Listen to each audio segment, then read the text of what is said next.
पहले कवि के रूप में बाबा महाकाल की धरती से हमारे बीच एक प्यारे से युवा ओजस्वी तेवर के कवि को भाई विवेक शर्मा को आमंत्रित करता हूं।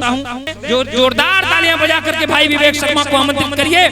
पूरी हिम्मत के साथ बोलेंगे। उमेश जी की 4 पंक्तियों से भाई विवेक को आमंत्रित करता हूं कि पूरी हिम्मत के साथ बोलेंगे, सही है वही बात बोलेंगे। और साहिबों, हम कलम के बेटे हैं, कैसे हम दिन को रात बोलेंगे। भाई विवेक शर्मा। हमारी आंखें इतनी सौभाग्यशाली है कि हमने भगवान श्री राम लला के मंदिर का निर्माण होते हुए देखा। प्रभु श्री राम ने हमें यह सौभाग्य दिया, हमारी इन आंखों को सौभाग्य दिया कि 500 वर्षों के कठिन संघर्ष के बाद हमने ये त्योहार मनाया। कैसा लगा पूरे हिंदुस्तान को, मैं बिना भूमिका के सीधे सीधे स्वागत है, स्वागत है। कैसा लगा पूरे देश को, क्या माहौल था कि बज रहे नगाड़े।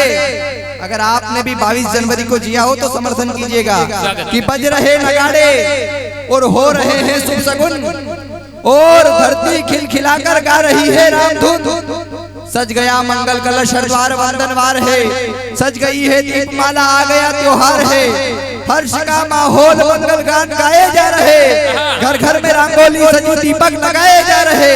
प्रकृति भी राम जी के भजन देखो गा रही और अवध की मिट्टी अपने भाग्य पर बना रही। देखो मेरे राघव के स्वागत में सजी है ये धरा, इस धरा के सामने वो स्वर्ग भी फीका पड़ा। सब दिशाएं आरती का थाल लेकर के खड़ी है, कह रहे शिव पार्वती से कितनी प्यारी ये घड़ी है। खूब भजो कीर्तन करो उस पुण्य पावन नाम का, कर रहे स्वागत सभी मेरे प्रभु श्री राम का। कर रहे स्वागत सभी मेरे प्रभु श्री राम का। और इस देश में तमाम बयान दिए जाते हैं। ये हिंदुस्तान के लोग कहते हैं कि ये देश हमारा है, एक धर्म कहता है कि ये देश हमारा है, दूसरा धर्म कहता है कि देश हमारा है, पर ये किन लोगों का देश है। मैं पत्रकारों के सामने खड़ा हूं, अगर ठीक कह दिया हो तो आपका समर्थन चाहता हूं। किन लोगों का देश है ये, कि जो भी ये कहते हैं कि ये भारत देश हमारा है, उनको सच्चे हिंदुस्तानी का जवाब ये प्यारा है। उनका बिल्कुल देश नहीं जिन्होंने आग लगाई है, उनका बिल्कुल देश नहीं जिनने जनता भड़काई है, उनका बिल्कुल देश नहीं जिनके दिमाग में दंगा है, उनका बिल्कुल देश नहीं जिनका स्वभाव दंगा है, और देश नहीं उनका जिनके दिल में विद्वेष धड़कता है, और केवल देश उन्हीं का जिनके दिल में देश धड़कता है।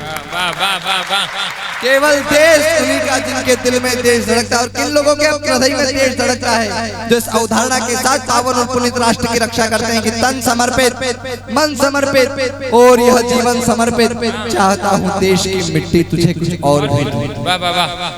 माधव टांडा वालों, शहादत सभी प्रणव में होती है, परंतु मेजर चित्रेश बिष्ट साहब शहीद होते हैं। उनका 15 दिनों के बाद विवाह होने वाला था।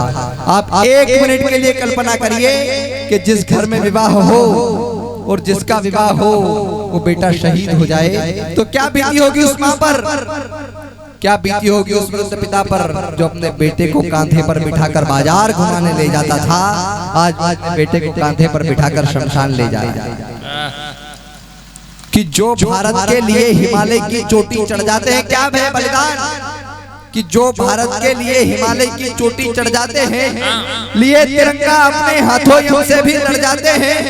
ऐसे भी हैं जिनके घर शहनाई बजने वाली थी, अरमानों के भीतर भीतर डोली सजने वाली थी, आमंत्रण बढ़ चुके, ब्याह की तैयारी भी पूरी थी, दुल्हन को आने में केवल 15 दिन की दूरी थी। तभी अचानक खबर मिली और भारी मातम छाया था, जिसको घोड़ी पर होना था लिपट तिरंगा आया था। नहीं चढ़ सका वह घोड़ी पर, कविता उस शहीद को प्रणाम करने जा रही है कि नहीं चढ़ सका वह घोड़ी पर, बजी न फिर शहनाई थी, मातृभूमि पर प्राण दिए, सीने पर गोली खाई थी, और 100 नमन कलम करती है उस शहीद बलिदानी को, जिसने मरकर अमर कर दिया हिंदुस्तानी पानी को।